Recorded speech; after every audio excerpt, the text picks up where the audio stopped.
He came to buy a ring for another woman, but the woman behind the counter was the one he once chose to forget. The glass doors of the boutique whispered shut behind Sebastian Hale, sealing him inside a world of soft gold light and quiet luxury, where every surface gleamed and every movement felt deliberate, controlled, expensive, just like him. The air carried the faint scent of polished wood and something floral, subtle enough to feel like it belonged to people who never rushed, people who never looked back. Sebastian didn't hesitate as he stepped forward, his tailored charcoal suit catching the light, his presence shifting the room without a word. Conversations lowered, glances flickered, and somewhere in the background, a sales associate straightened her posture instinctively. This was a man who was used to being recognized without introduction. He wasn't here for sentiment. He was here to complete a decision. The engagement ring had already been chosen in his mind. Clean, flawless, appropriate for the woman waiting in the car outside. The woman who fit his world the way everything in this store did. Perfectly aligned, perfectly acceptable, perfectly safe. "Good afternoon, sir." A voice greeted from behind the counter, smooth, professional, practiced. Sebastian barely registered it at first. He approached the glass display, eyes scanning rows of diamonds arranged with surgical precision, each one reflecting light like it had something to prove. His hand rested lightly on the edge of the counter, steady, controlled, until the voice spoke again, closer this time. "Are you looking for something specific?" And that's when it happened. Not loud, not dramatic, just a fracture, a pause that didn't belong. Sebastian lifted his gaze, and for a split second, the world lost its structure. Because standing behind the counter, dressed in a simple black uniform that didn't belong in his memories, was Amara Brooks. Her hands were still, resting lightly on the glass, her posture flawless, her expression composed in the way only someone who had learned to survive discomfort could manage. Her dark eyes met his, not with shock, not with anger, but with something far more unsettling. Recognition without reaction. As if she had already lived through this moment 1,000 times and decided it no longer had power over her. Sebastian didn't move, didn't blink. The noise of the store faded into something distant, like sound underwater. This wasn't possible. Not here. Not like this. Because the last time he had seen Amara, she wasn't standing behind a counter. She wasn't wearing a name tag. She wasn't someone the world could overlook. She was the only person who had ever looked at him before the suits, before the silence, before the weight of everything he had built. And now she stood across from him, separated by nothing more than glass and everything he had chosen since. "Sir," she repeated gently, her voice steady, untouched by the past he felt crashing back into him. "What kind of ring are you looking for?" And in that moment, Sebastian Hale, who had negotiated deals without hesitation, who had never second-guessed a decision once it was made, found himself unable to answer a simple question. Because the ring he came to buy suddenly felt heavier than gold, heavier than expectation. It felt like a mistake he hadn't realized he was about to make again. The silence stretched just a second too long, and in a place like this, even a second could feel like a mistake. Sebastian finally exhaled, slow and controlled, as if he could force the moment back into something manageable, something that obeyed him. "Something simple," he said, his voice even, almost detached, the same tone he used in boardrooms and negotiations, the tone that had never betrayed him before. Amara gave a small nod, professional, efficient, as if she had not just reopened a chapter he had spent years trying to seal shut. She turned slightly, her fingers gliding over a velvet tray before selecting a ring with careful precision. "This one is one of our most requested designs," she said, placing it gently on the glass between them. 1 carat. Excellent clarity. Timeless. Her voice did not waver, not even slightly. Sebastian's eyes dropped to the ring, but he was not really seeing it. He was watching the reflection in the glass instead, the faint outline of her face, layered over the diamond, like the past refusing to stay where it belonged. He remembered those hands. Not the polished movements she used now, but the way they used to reach for him without hesitation, without calculation, before everything became complicated, before every decision had a cost. Itahet Thoi John Cho Gue Tin Nan. Vui Long Thursday Lai. The silence did not break all at once. It stretched thin like glass under pressure, and Sebastian could feel every second of it pressing against his chest as Amara stood there waiting, not for an answer, but for him to decide what kind of man he had become, and before he could speak, before he could even gather the fragments of composure he had always relied on, a new voice cut into the moment with effortless confidence, sharp and polished like everything else in this world. "Sebastian, I was wondering how long you planned to keep me waiting." Victoria Langford stepped into the light beside him, her heels echoing softly against the marble floor, her presence immediately shifting the energy in the room, not because she was loud, but because she carried the kind of entitlement that never needed permission to exist. She slid her hand naturally onto Sebastian's arm, her touch familiar, practiced, and completely unaware of the storm already unfolding beneath the surface. Her eyes moved to Amara with a quick, assessing glance, the kind that measured value in seconds and dismissed it even faster. "Oh, good. You found someone," she said lightly, her tone pleasant but distant, as if speaking to a fixture rather than a person. "We are looking for something elegant, nothing too flashy, but it has to be perfect." Amara nodded once, professional, composed, as if she had not just been standing face to face with the man who once knew every version of her that existed before this moment. "Of course," she said calmly, her voice steady in a way that felt almost deliberate. "Do you have a style in mind, or would you like to see a few options first?"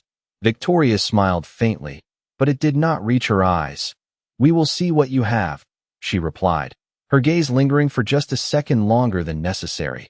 Not curious, not kind, simply dismissive. And Sebastian felt it then, not as anger, not yet, but as something deeper, something heavier, the quiet recognition of a pattern he had once chosen without question. Amara moved gracefully behind the counter, retrieving a tray of rings, each one catching the light like it was designed to demand attention. She placed them down with careful precision, her movements controlled, unhurried, untouched by the tension that now filled the air. "These are some of our most requested designs," she explained, her tone neutral. "Each one is crafted to highlight clarity and balance." Victoria leaned forward slightly, examining the rings, but her interest seemed selective, distracted. "This one is too simple," she said, barely glancing at it. "And that one is too bold." Her eyes flicked briefly to Amara again, then back to the diamonds. "Do you have anything more refined?" There was a pause, subtle, almost invisible, but Sebastian caught it, the smallest shift in Amara's expression, not hurt, not surprise, just a quiet acknowledgement, as if she had heard variations of that tone before and learned long ago that reacting only gave it power. "I do," she said simply, reaching for another case. And as she opened it, the light caught a single ring, understated, elegant, unmistakably familiar. Sebastian's breath stilled, because he recognized it instantly, not from this store, not from any catalog, but from a memory he had buried under years of decisions he never questioned until now. It was the kind of ring he had once described in a different life, in a quieter moment, when nothing about his world had required sacrifice in exchange for belonging.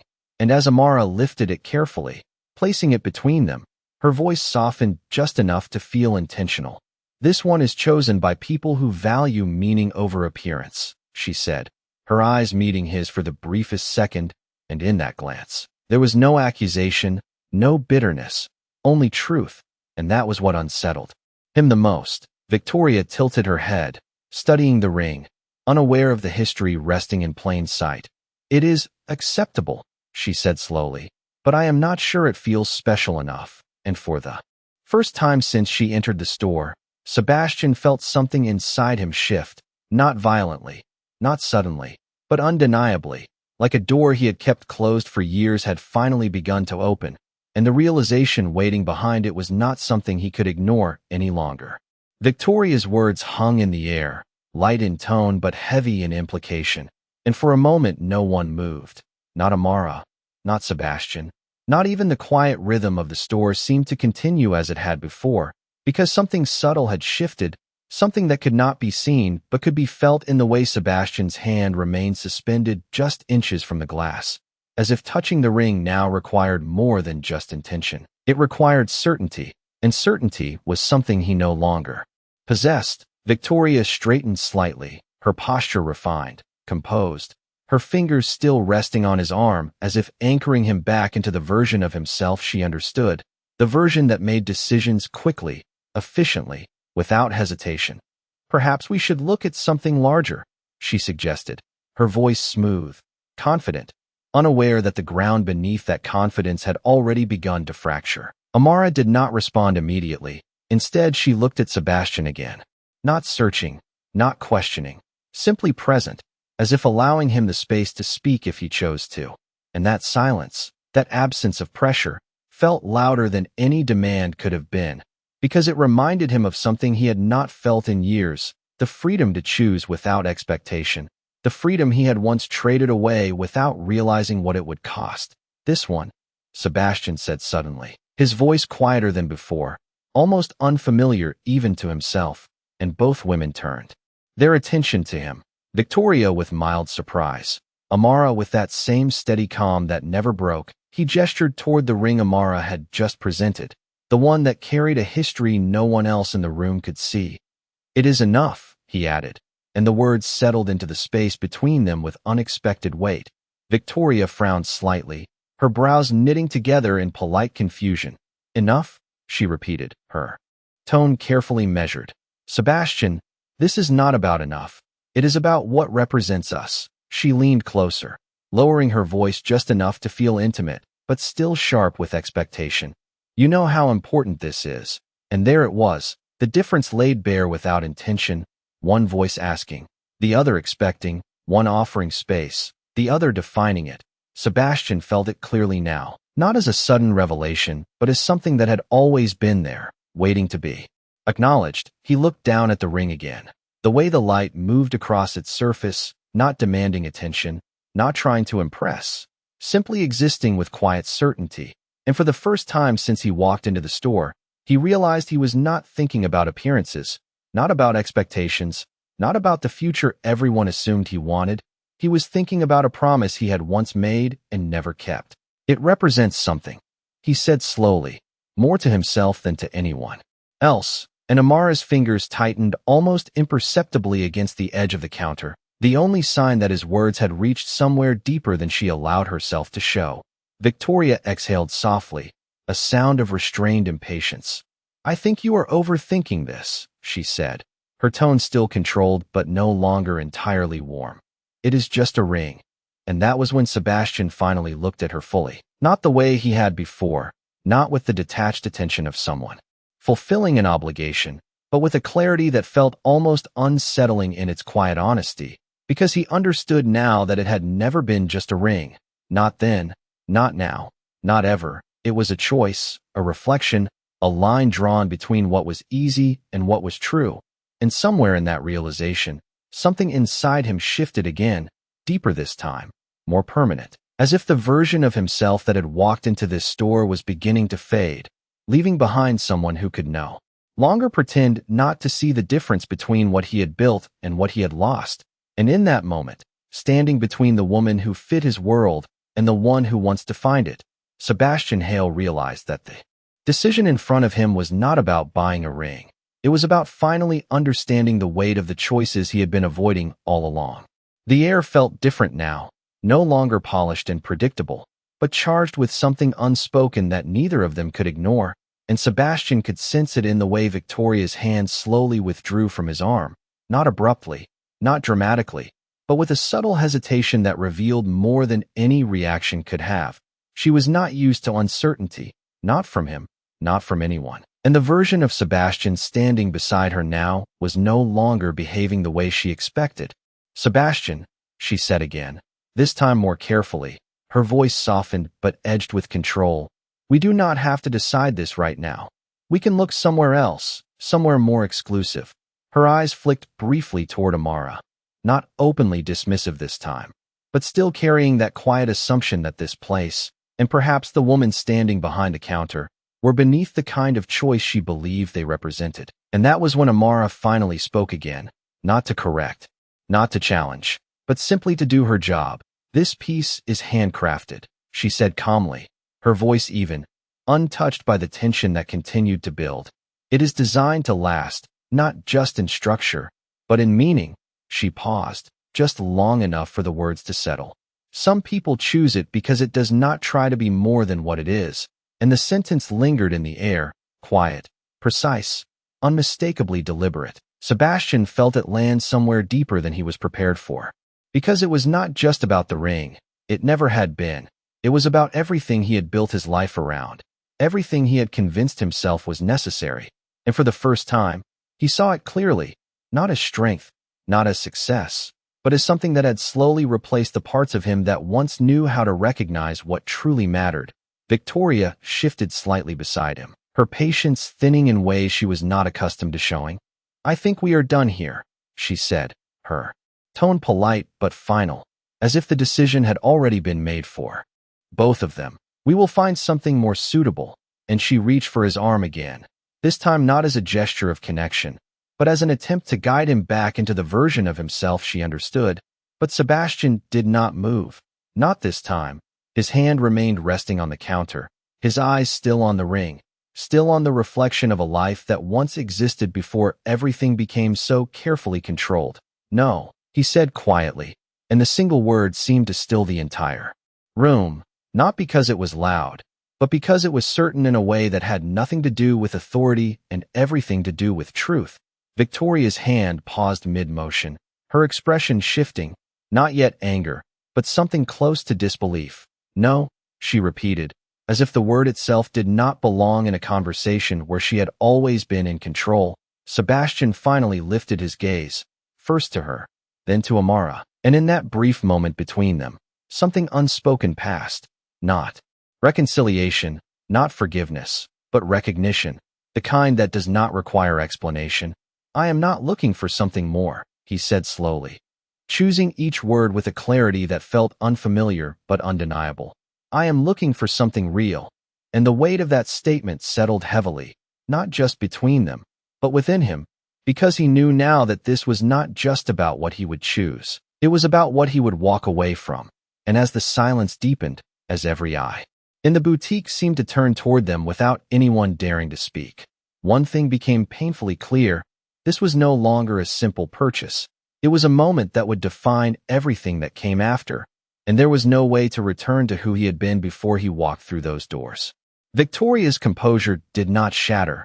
It tightened, like something refined being forced into a shape it was never meant to hold.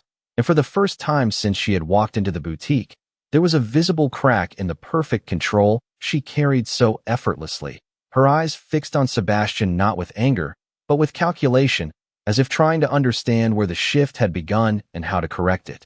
Before it became irreversible, real, she repeated slowly, tasting the word as if it did not belong in her vocabulary. "Sebastian, you are letting a moment confuse you." Her tone softened again, persuasive now, practiced in guiding outcomes rather than confronting them.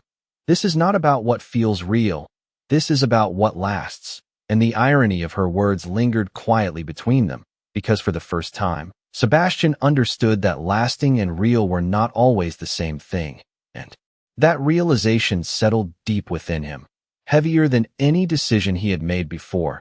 Amara remained still behind the counter, her presence steady, her expression unchanged, but there was something different now, not hope, not expectation, but a quiet awareness that whatever was happening no longer belonged to the past they once shared. It belonged entirely to the choice he was making in this moment. Sebastian's fingers moved slightly, brushing the edge of the ring, and the contact sent a subtle shift through him, not physical, but emotional, like a memory returning not as an image, but as a feeling he had not allowed himself to revisit in years. "What if what lasts," he said slowly, his voice calm but firm, "is not built on what we choose to show, but on what we choose to keep?" The words were not directed at either of them specifically, but they carried a weight that filled the space completely. Victoria's expression changed again, this time unmistakably, not anger, not yet, but something closer to distance, as if she were beginning to step back from a situation she could no longer control. "I think you need time," she said finally, her voice cooler now, more measured. "This is not the place to make a decision like this." And she turned slightly, her posture still elegant, still composed, but no longer anchored to him in the way it had been before. The shift was subtle, but undeniable. Sebastian did not stop her, did not reach for her, did not attempt to pull her back into the version of reality they had both been operating under just minutes ago, because something inside him had already moved beyond that point. And as Victoria stepped away, creating space that had not existed before, the silence that followed felt different, no longer tense, no longer fragile, but clear, almost inevitable. Sebastian exhaled slowly, a breath he had not realized he had been holding since the moment he walked into the store. And when he looked back at Amara, there was no confusion left in his gaze, no hesitation, only a quiet understanding that did not need to be explained. "I should have remembered," he said, not as an apology, not as a request for forgiveness, but as a simple acknowledgement of truth. And Amara's eyes met his again, steady, calm, unshaken.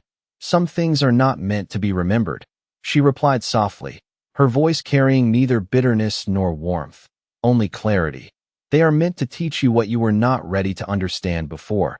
And the words settled into him with a finality that left no room for denial, because he knew she was not speaking about the past alone. She was speaking about the moment unfolding right in front of them, the one that would define everything that came next.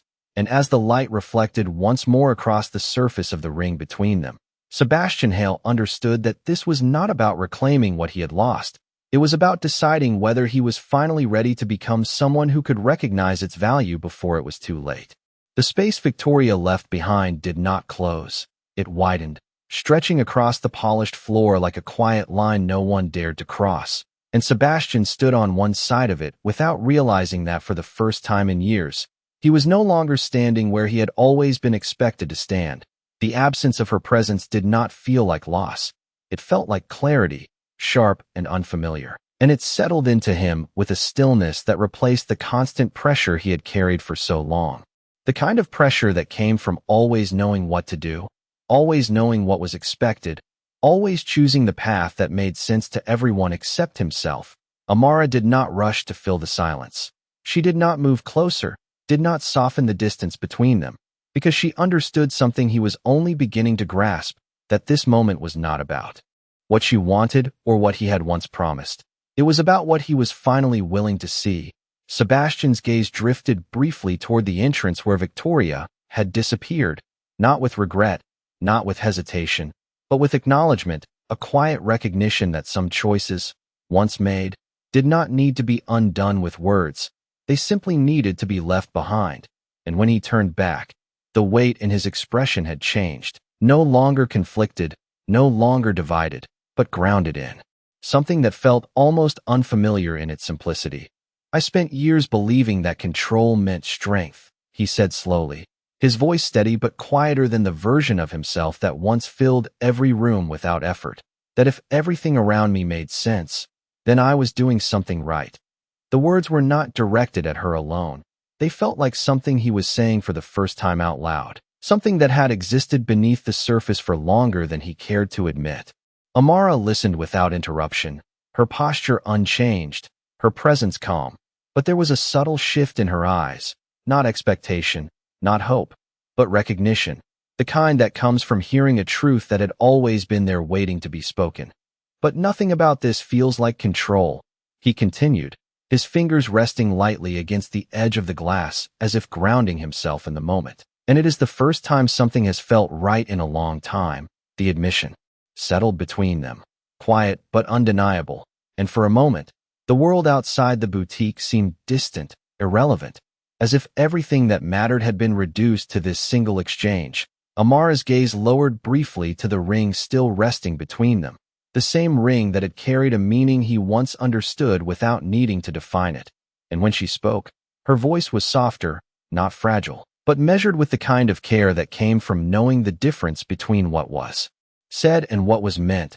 "Feeling right does not mean it will be easy," she said, her tone steady, her words precise. "It just means you finally stopped ignoring what was already there." Sebastian absorbed that, quietly, not resisting it, not questioning it, because he knew she was not offering reassurance. She was offering truth, and truth, unlike everything else in his world, did not adjust itself to fit comfort. It simply existed, waiting to be accepted or dismissed, and for the first time, he did not look for a way to avoid it. He reached for the ring instead, lifting it carefully from the display. The weight of it settling into his palm with a significance that had nothing to do with its cost or its design, but everything to do with what it represented now. Not a promise to someone else, not a performance of expectation, but a decision he was making without the influence of anyone watching. "I will take this one," he said quietly, and the words did not echo through the room. They did not demand attention, but they carried a finality that did not need to be reinforced. Amara did not react immediately. Her expression remained composed, her movements deliberate as she reached for the case, preparing to complete the purchase like any other transaction. And yet there was something different in the way the moment unfolded, not because of what was being said, but because of everything that no longer needed to be said. And as Sebastian placed the ring gently onto the counter, his gaze met hers one more time, steady, clear, and for a brief second, the silence between them held something that neither past nor present could define, something that existed entirely in the choice he had just made, and the understanding of what it would cost him moving forward. The transaction should have been simple, routine, forgettable, but nothing about this moment followed the rules that Sebastian had lived by for years. And as Amara carefully placed the ring into a small velvet box, her movements precise and unhurried, the quiet between them carried more weight than any conversation could have. The soft click of the box closing echoed faintly against the polished surfaces around them, a small sound that seemed to mark something far greater than a purchase. Sebastian watched her hands for a brief second longer than necessary, noticing the steadiness, the control, the absence of hesitation.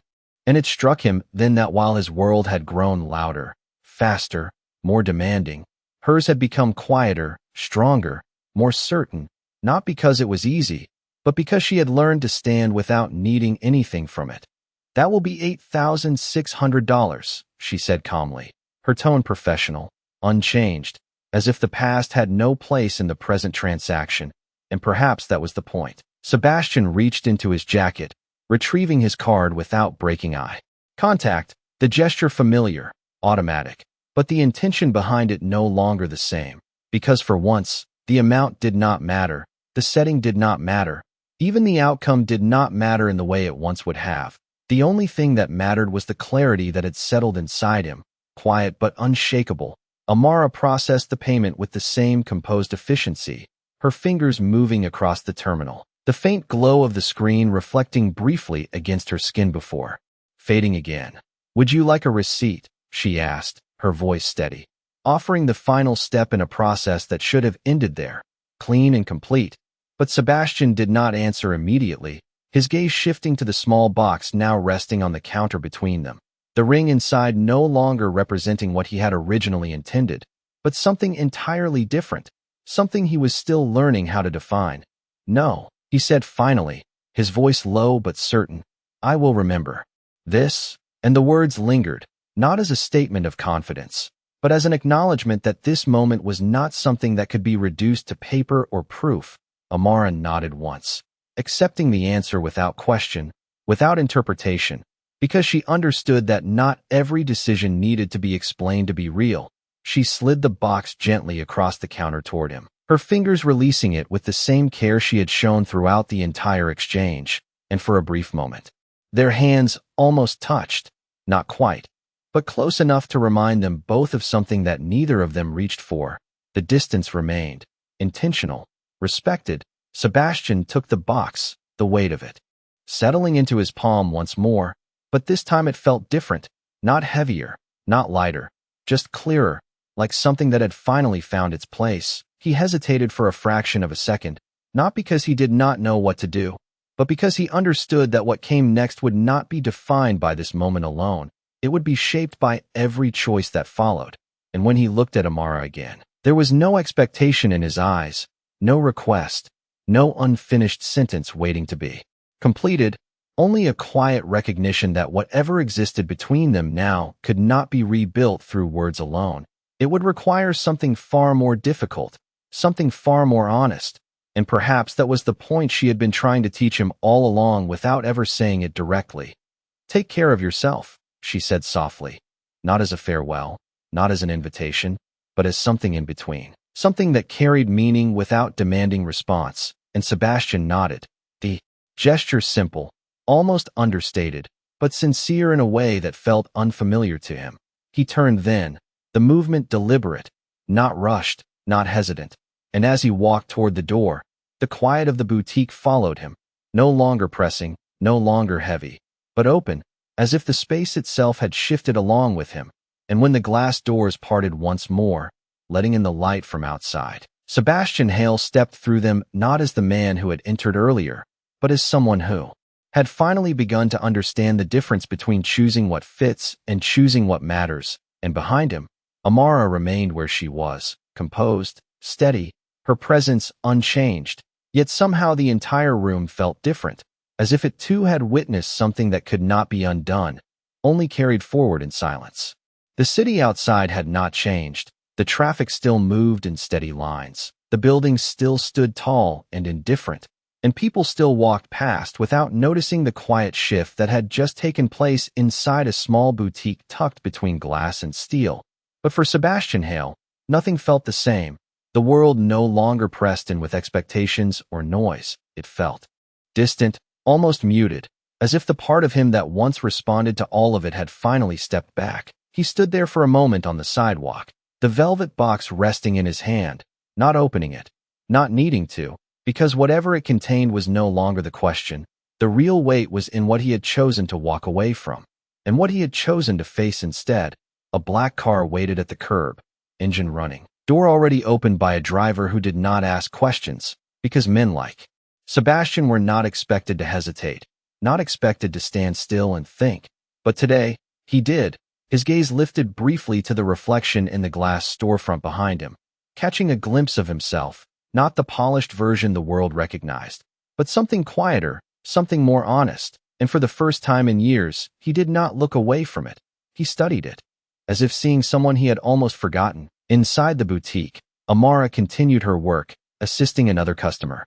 Her voice calm, her movements steady. Nothing outwardly changed. No sign that anything significant had just happened, and perhaps that was the truth of it. Some moments did not announce themselves. They passed quietly, leaving behind a shift that only those involved could feel. Yet there was a subtle difference in the way she held herself. Not stronger, not softer, just certain, as if something unresolved had finally found its place without needing to be revisited. Sebastian exhaled slowly, a breath that carried more than tension. It carried release, the kind that did not come from winning or controlling, but from finally understanding. And without another glance back, he stepped into the car, the door closing softly behind him, sealing off the noise of the street. The driver glanced at him through the rearview mirror, waiting for direction, but Sebastian did not speak immediately. His hand tightened slightly around the small box, not out of doubt, but out of awareness, because he knew now that whatever came next would not be defined by habit or expectation. It would be defined by intention, and that was something he had not allowed himself in a very long time. "Drive," he said. Finally, his voice calm, steady, but different, and as the car pulled away from the curb, the city lights began to blur into motion. Yet inside, everything felt still, grounded, clear. Back inside the boutique, Amara paused for the briefest second as the door closed behind another customer, her eyes drifting for just a moment toward the space where he had stood, not searching, not hoping, simply acknowledging. And then she returned to her work, because whatever had existed between them no longer belonged to memory. It belonged to something far more difficult, something that could only be proven through time, through consistency, through choices made when no one was watching. And that was a language neither of them needed to speak out loud. The world outside continued without pause, unaware that a single decision, made in silence, had shifted the course of two lives in ways that could not yet be seen.